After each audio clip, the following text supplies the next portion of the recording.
দেশ বিদেশের ব্যবসা বাণিজ্য আর অর্থনীতির সব খবর নিয়ে আমন্ত্রণ ফ্যালকন বিজনেস রিপোর্টে। দেশে প্রতি বছরই বাড়ছে এলপি গ্যাসের ব্যবহার। আন্তর্জাতিক বাজারের সাথে মিল রেখে দেশেও দাম কমানোর আহ্বান জ্বালানি প্রতিমন্ত্রীর।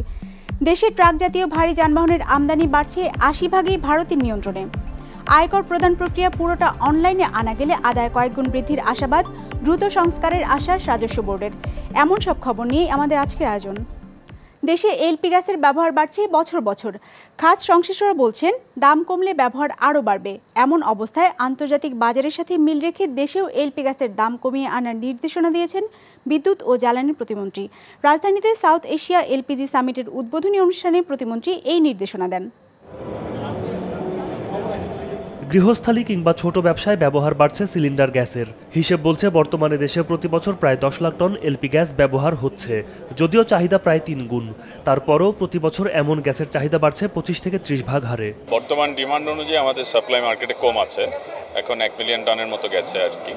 গত 3 বছরে যে এক্সপোনেনশিয়াল গ্রোথ হয়েছে এবং সামনে আমরা এক্সপেক্ট করছি, মিনিস্ট্রি থেকেও এক্সপেক্ট করছি, ইন্ডাস্ট্রি থেকেও এক্সপেক্ট করছে যে এটা 10 মিলিয়ন টনে যাবে। যে হারে এখন এলপিজির কনজামশনটা বৃদ্ধি পাচ্ছে, তাতে এখন সবচেয়ে বেস্ট হচ্ছে কি সেন্ট্রাল ট্যাঙ্ক সিস্টেম। আমরা এখন মেইনলি ফোকাস করছি এই সেন্ট্রাল ট্যাঙ্ক সিস্টেমের উপর, তার কারণে which is much more safe. ঢাকাতে 10টির উপরে প্রজেক্ট রানিং করেছি, এছাড়াও আন্ডার কনস্ট্রাকশন আছে বগুড়াতে, রংপুরে এবং চিটাগাংয়ে।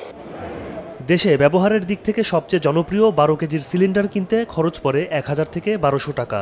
খাত সংশ্লিষ্টরা বলছেন এলপি গ্যাসের এই দাম কমিয়ে আনতে পারলে চাহিদা আরও বাড়ত। started bottling and marketing LP gas from 40 years back in 1978. Securing gas from Eastern Republic Limited, but people were not interested to use LP gas until their purchasing capacity has been enhanced. বাংলাদেশে 3 বছরের মধ্যে 70% এলাকায় আমরা LPG gas আবাসিক খাতে সাশ্রয়ী মূল্যে পৌঁছাইছি। এই সাশ্রয়ী মূল্যটা কিন্তু আপনারা এখনো যেতে পারেন না। দামের ব্যাপারে আপনাদেরকে আরো নিচে আসতে হবে। ওয়ার্ল্ড মার্কেটে ইতিমধ্যে প্লেট প্লেটের দাম কমে গেছে, আমি মনে করি এটার অ্যাডজাস্টমেন্টের সময় আছে। বর্তমানে আমদানিকৃত গ্যাস সিলিন্ডারে ভরে বাজারজাত করছে 17টি দেশি বিদেশি প্রতিষ্ঠান। আসার অপেক্ষায় আছে আরও 6-7টি প্রতিষ্ঠান, যার একটি জেএমআই ইন্ডাস্ট্রিয়াল গ্যাস। সব মিলিয়ে বিনিয়োগ বাড়ছে এই শিল্পে। বর্তমান বাংলাদেশে যে এলপিজির যে গ্রোথ, সেটা উল্লেখযোগ্য পরিমাণ। এই লক্ষ্যকে সামনে নিয়ে আমরা জেএমআই বাংলাদেশে এলপিজিতে বিনিয়োগ করেছি এবং ব্যাকওয়ার্ড লিঙ্কেজ হিসেবে আমরা আমাদের সিলিন্ডার প্ল্যান্টও তৈরি করেছি। আমরা সিলিন্ডারে যে ভাল্ব, বাং, যে সমস্ত ইকুইপমেন্ট লাগে সেগুলোর ফ্যাক্টরি আমরা এখানে তৈরি করেছি। LPG operator associations all together have invested nearly $1 billion. Therefore, a policy consistency of the government in this sector is essential. However, members of operators engaged in LPG business are getting larger, making the capacity larger and larger day by day. LP gas ভিত্তিক প্রযুক্তি ও সেবা নিয়ে বসুন্ধরা আন্তর্জাতিক সম্মেলন কেন্দ্রে রোববার শুরু হয়েছে সাউথ এশিয়ান এলপিজি সামিট, যেখানে অংশ নিচ্ছে প্রায় 80টি স্থানীয় ও আন্তর্জাতিক প্রতিষ্ঠান। ইমতিয়াজ হাসান, বিজনেস রিপোর্ট, মাছরাঙা টেলিভিশন। দেশে ট্রাক জাতীয় ভারী যানবাহনের আমদানি বাড়ছে, যার 80% আসছে ভারত থেকে। আমদানিকারকরা বলছেন দেশের চলমান মেগা প্রজেক্ট সহ দেশের অবকাঠামো নির্মাণ কাজ এবং আমদানি রপ্তানি চাহিদা বাড়ায় বাড়ছে ট্রাক ও কাভার্ড ভ্যানের মতো বড় আকারের যানবাহনের চাহিদা। সাদাত হোসেনের রিপোর্ট। ট্রাক, ট্রাক্টর কিংবা প্রাইম মুভারের মতো ভারী যান তৈরিতে ভারতের অন্যতম শীর্ষ প্রতিষ্ঠান মাহিন্দ্রা।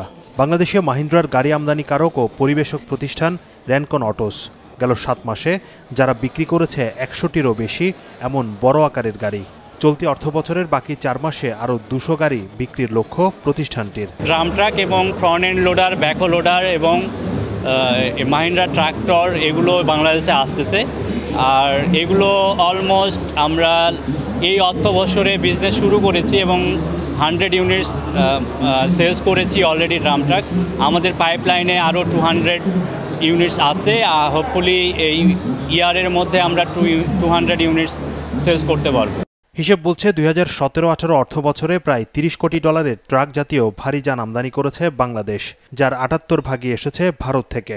দেশটির গাড়ি প্রস্তুতকারী প্রতিষ্ঠানগুলোর সংগঠন সিয়ামের হিসেবে গেল 4 বছরে ভারত থেকে বাংলাদেশের ট্রাক আমদানি বেড়েছে 77 ভাগের মতো। যেখানে যেখানে বাংলাদেশ নতুন গাড়ি ইম্পোর্ট করছে বা নতুন গাড়ির উপরে ফোকাস করছে, সেখানে ভারতবর্ষ অলরেডি খুব ইম্পর্টেন্ট হয়ে গেছে। মানে বাংলাদেশ ফর ইনস্টেন্স আমাদের জন্যে ট্রাকে Bangladesh is the number 1 destination Bharatvarsha থেকে। গার্মেন্টের যে মেগা প্রজেক্টগুলো এখন হচ্ছে, এগুলো huge number of vehicles, different kinds of vehicle দরকার। এছাড়া ওভারঅল বাংলাদেশের মানুষের মোবিলিটি বেড়ে গেছে, কার্গো মুভমেন্ট বেড়ে গেছে, বিভিন্ন জায়গা দিয়ে কার্গো আসতেছে, ইন্ডিয়া অনেকগুলো পোর্ট দিয়ে আসতেছে। র মেটেরিয়াল ক্যারির জন্য বিভিন্ন রকমের বিভিন্ন ক্যাপাসিটির ট্রাক ভেহিকেল লাগতেছে। ওইটাকে মাথায় রেখে আমরা দেখতেছি যে আগামী 5 বছর বাংলাদেশে এই গাড়ি ঘোড়ার ডিমান্ড ডাবলের থেকে বেড়ে যাবে। শুধু ট্রাকই নয়, দেশের বাজারে চাহিদা বেড়েছে মোটরসাইকেলেরও। চলতি অর্থবছরের প্রথম 7 মাসে বিক্রি হয়েছে 4.25 লাখ মোটরসাইকেল, যার 40 ভাগই এসেছে ভারত থেকে। তবে চাহিদার 60 ভাগ মোটরসাইকেলই এখন তৈরি হচ্ছে দেশে। Motorcycle industry the first sector যেখানে প্রথম আমরা বাংলাদেশ ম্যানুফ্যাকচারিং গিয়েছে। এটা বিকজ অফ গভর্নমেন্টের সাপোর্টের জন্য গেছে। Government substantially import duty reduce করেছে ফর র মেটেরিয়ালস এবং ফিনিশ গুডসের জন্য করেছে, এবং সেইটার বেনিফিট নিয়ে আমরা কিন্তু এইগুলা ইনভেস্টমেন্ট করেছি। এই সেক্টরে অলমোস্ট না 1000 থেকে 1200 কোটি টাকা ইনভেস্টমেন্ট হয়ে গেছে। এখন আমরা এসছি বাজাজ, আমরা এসছি হিরো এসছে, হোন্ডা এসছে, টিভিএস এসছে, 4টা আমরা অলরেডি ম্যানুফ্যাকচার করেছি। এখন নেক্সট আসবে আমি যদি জানি ইয়ামাহা আসার চেষ্টা করছে। বাংলাদেশে ভারতীয় গাড়ির বাজার আরও বাড়াতে রাজধানীর বসুন্ধরা কনভেনশন সেন্টারে চলছে 4 দিনব্যাপী ইন্দো বাংলা অটোমোটিভ শোর দ্বিতীয় আসর। শাহাদাত হোসেন, বিজনেস রিপোর্ট, মাছরাঙা টেলিভিশন। কর প্রদান, রিটার্ন দাখিল সহ আয়কর সংক্রান্ত সকল সেবাকে অনলাইনে আনা গেলে রাজস্ব আদায় কয়েকগুণ বাড়ানো সম্ভব বলে মনে করেন ব্যাংকাররা। তাদের মতে কর হারে বৈষম্য আর প্রদান প্রক্রিয়ার জটিলতা অনেককেই কর প্রদানে নিরুৎসাহিত করছে। রোববার রাজধানীতে জাতীয় রাজস্ব বোর্ডের অংশীজন সভায় অংশ নিয়ে এসব কথা বলেন তারা। এ সময় এনবিআরের পক্ষ থেকে জানানো হয়, চলতি বছরের মধ্যে আয়কর ব্যবস্থাপনায় বড় সংস্কার আনা হবে। নাগরিকের আয় থেকে রাষ্ট্রের যা প্রাপ্য তা তার ব্যক্তিগত হিসাব বা ব্যাংক অ্যাকাউন্ট থেকে মাসের শুরুতেই কেটে নেওয়ার পদ্ধতি উৎসে আয়কর। রাজস্ব বিভাগের হয়ে যা সংগ্রহ করে ব্যাংক নিজ নিজ গ্রাহকের কাছ থেকে। উৎসে আয়কর নেওয়া হয় আমানত বা সঞ্চয়ের মুনাফার উপরও। সামনের দিনে এই খাতে আয় বাড়াতে এনবিআর বসেছিল ব্যাংক ও আর্থিক প্রতিষ্ঠানগুলোর শীর্ষ নির্বাহীদের সঙ্গে। মানুষের কাছে চলে যেতে হবে। এটা যাওয়ার সবচেয়ে সহজ উপায় হচ্ছে ডিজিটালাইজ করে দেওয়া। মানুষ যাতে ঘরে বসে আপনি মোবাইলের মাধ্যমে, আপনি ইন্টারনেটের মাধ্যমে আপনি তার ট্যাক্সটা দিতে পারে। এই অফিসে ঢোকার যে জড়তা, আপনি যতই মাইক দিয়ে ঘোষণা করেন, যতই পত্রপত্রিকা লেখেন যে আমার ট্যাক্স সিস্টেম খুব সহজ হয়েছে, সরল হয়েছে, মানুষ কিন্তু ওই যে ট্যাক্স অফিসে ঢোকার যে জড়তা, ওইটা কিন্তু কোনো সময় কাটিয়ে উঠবে না। আমরা যদি এই ট্যাক্স দাতার পরিমাণ এবং প্রপোর্শনেটলি ইনকামের সাথে বা লাইফস্টাইলের সাথে প্রপোর্শনেট করে ট্যাক্স দাতার সংখ্যা যদি একটু বাড়ানোর সর্বাত্মক চেষ্টা না নেই, তো সোশ্যাল ইকুইটি এবং ইনজাস্টিসটা কিন্তু একটু বাড়বে। করের স্ল্যাবটা কমিয়ে দিয়ে করের আওতাটা বাড়ানো, কিন্তু এই আওতাটা বাড়াবার জন্য আমার মনে হয় যে যদি এই যে কর পরবর্তী যে সুবিধাটা, শারীরিক অক্ষমতা, বার্ধক্যজনিত, বেকার, এইসব ক্ষেত্রে যদি খুবই স্বল্প ছোট্ট করেও যদি এই সুবিধাগুলো যদি আমরা ইন্ট্রোডিউস করতে পারি, তবে আমার মনে হয় যে করের আওতাটা বৃদ্ধি পেতে পারে। করদাতাদের এমন প্রত্যাশার কথা জানে জাতীয় রাজস্ব বোর্ডও, আর তাই ধারাবাহিকভাবে কর ব্যবস্থাপনার আধুনিকায়ন করা হচ্ছে উল্লেখ করে অনুষ্ঠানে বলা হয়, বর্তমানে সীমিত আকারে চালু করা হলেও শিগগিরই পুরো আদায় প্রক্রিয়া অনলাইন করা হবে। উচ্চ আয়কর আদায়ের জন্য বা আহরণের জন্য আমরা বেশ কয়েকটি প্রতিষ্ঠান গড়ে তুলতে সক্ষম হব। অর্থাৎ উচ্চ কর আদায়ের জন্য পৃথক কর অঞ্চল থাকলে যে সুবিধাটা হয়, সেটা এই ক্যালেন্ডার ইয়ারের ভিতর সম্ভব হবে বলে আমি মনে করি।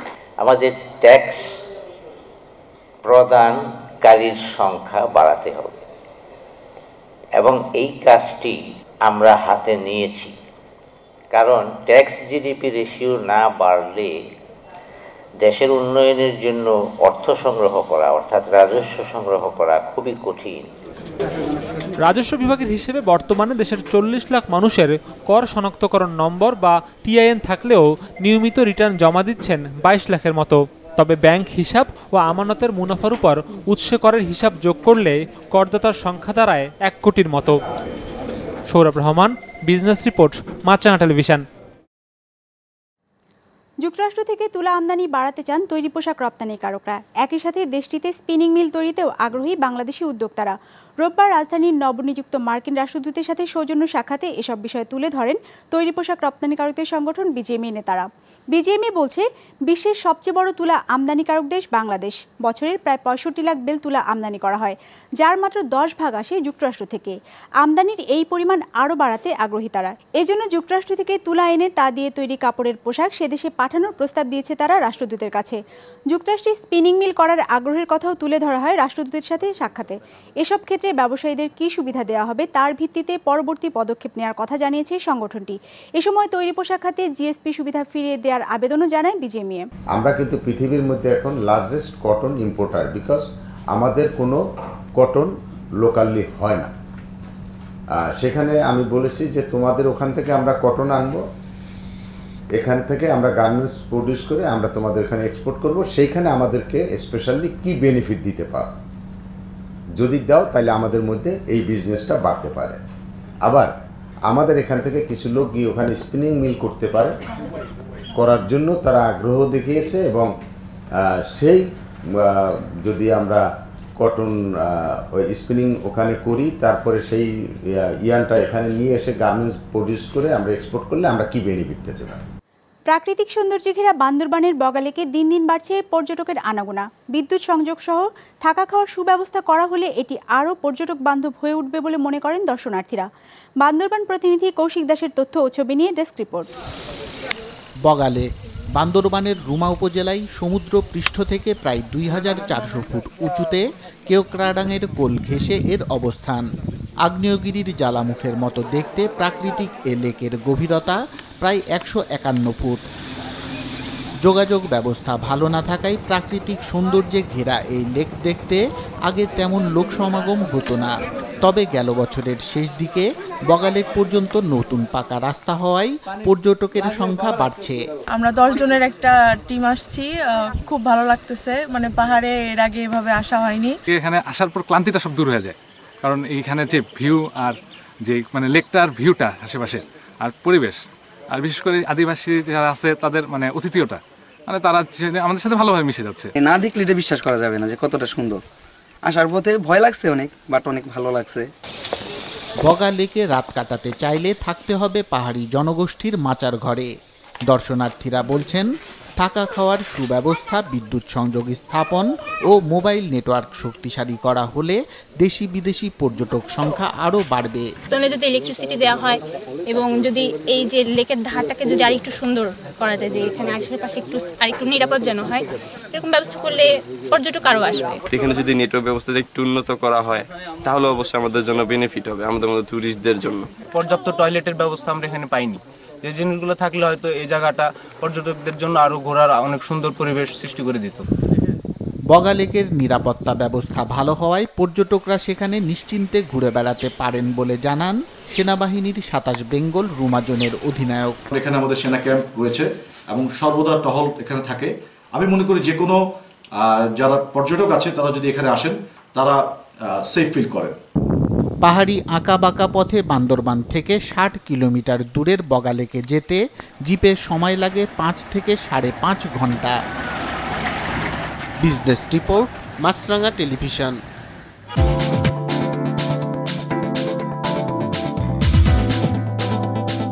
সপ্তাহের প্রথম কার্যদিবসে ইতিবাচকভাবে লেনদেন শেষ হয়েছে ঢাকার শেয়ার বাজারে। সার্বিক সূচক ডিএসইএক্স ১১ পয়েন্ট বেড়ে দাঁড়িয়েছে ৫,৭২৩-এ। বেচাকেনা হয়েছে ৬৬২ কোটি টাকার। লেনদেনে অংশ নেওয়া শেয়ার ও মিউচুয়াল ফান্ডের মধ্যে দর বেড়েছে ১৩৯টির, কমেছে ১৫৩টির, আর অপরিবর্তিত রয়েছে ৪৮টির দর। এবার বাজার নিয়ে বিশ্লেষণ শুনবো ব্র্যাকেপিএল স্টক ব্রোকারেজের। আজকে ট্রেডিং আওয়ারের শুরু থেকেই ইন্ডেক্স কিছুটা ডাউন ট্রেন্ডে থাকলেও মার্কেট ক্লোজ হওয়ার পরে আমরা দেখতে পাচ্ছি যে ইন্ডেক্স বিগত দিনের তুলনায় ১১ পয়েন্ট বেড়েছে। তবে মার্কেটে আজকে এই ভোলাটিলিটির পেছনে ঢাকা স্টক এক্সচেঞ্জের লার্জ ক্যাপ সেক্টরগুলোর কন্ট্রিবিউশনই বেশি বলে আমরা মনে করছি। যদি আজকে আমরা ডিএসসি লার্জ ক্যাপ সেক্টরগুলোর দিকে দেখি, তবে আমরা লার্জ ক্যাপ সেক্টরগুলোর পারফরমেন্সে দেখতে পাচ্ছি যে আজকে bank, NBFI, food and allied এবং ইঞ্জিনিয়ারিং এই সেক্টরগুলো দিন শেষে পজিটিভে ক্লোজ হলেও নেগেটিভ ছিল পাওয়ার, ফার্মাসিউটিক্যালস এবং টেলিকমিউনিকেশনের মতো সেক্টরগুলো। এবং এই সকল লার্জ ক্যাপ সেক্টরগুলোর মধ্যে আজকে সবচেয়ে বেশি পজিটিভ ছিল ইঞ্জিনিয়ারিং সেক্টর, এবং এই সেক্টরটির এই পজিটিভ পারফরমেন্সের কিছুটা পজিটিভ ইম্প্যাক্ট আমরা ওভারঅল সেক্টরাল টার্নওভারের মধ্যেও দেখতে পাচ্ছি। এবং আজকে ঢাকা স্টক এক্সচেঞ্জের সবগুলো সেক্টরের মধ্যে আজকে সবচেয়ে বেশি টার্নওভার জেনারেট করেছে ইঞ্জিনিয়ারিং সেক্টর। তবে দিন শেষে আমরা দেখতে পাচ্ছি যে ওভারঅল মার্কেটের যে ভোলাটিলিটি আমরা লক্ষ্য করেছি তার একটি নেগেটিভ ইম্প্যাক্ট আজকে ডিএসসি ডেইলি টার্নওভারের উপর পড়েছে, এবং আজকে দিন শেষে ওভারঅল ডেইলি টার্নওভার বিগত দিনের তুলনায় 3.9%-এর মতো ডিক্রিজ করেছে। মহাকাশে মানুষ বহনে সক্ষম এমন ক্যাপসুলের সফল উৎক্ষেপণ সম্পন্ন করেছে বেসরকারি কোম্পানি স্পেসএক্স। এর মাধ্যমে চলতি বছরের শেষ নাগাদ মহাশূন্যে মানুষ পাঠানোর বাণিজ্যিক কার্যক্রম শুরুর প্রক্রিয়া এক ধাপে এগুলো। রোববার স্পেসএক্সের নির্মিত 16 ফুট লম্বা ড্রাগন ক্যাপসুল সফলভাবে আন্তর্জাতিক স্পেস স্টেশনে পৌঁছায়। শনিবার ফ্লোরিডার কেনেডি স্পেস সেন্টার থেকে ফ্যালকন 9 রকেটে চড়ে ড্রাগন ক্যাপসুল মহাশূন্যে যাত্রা করে। ক্যাপসুলটি 5 দিন সেখানে বিভিন্ন পরীক্ষা নিরীক্ষার মধ্য দিয়ে যাবে। নাসা, এলন মাস্কের মালিকানাধীন স্পেসএক্স ও বোয়িং কোম্পানিকে যৌথভাবে রকেট ও মনুষ্যবাহী ক্যাপসুল তৈরিতে $680 কোটি মার্কিন ডলারের কার্যাদেশ দিয়েছে। এর মাধ্যমে রাশিয়ান রকেটের ওপর নির্ভরতা কমিয়ে আনতে চায় প্রতিষ্ঠানটি। একই সাথে মহাকাশে মানুষের পর্যটন সম্ভাবনাকে কাজে লাগাতে চায় SpaceX. We've not sought any private customers. Focus has been on serving NASA's needs, but once Dragon is in regular operation, I think we will seek commercial customers. আমাদের যে কোনো পর্ব নিজেদের সুবিধাজনক সময়ে দেখতে সাবস্ক্রাইব করুন বিজনেস রিপোর্টের অফিসিয়াল ইউটিউব চ্যানেল।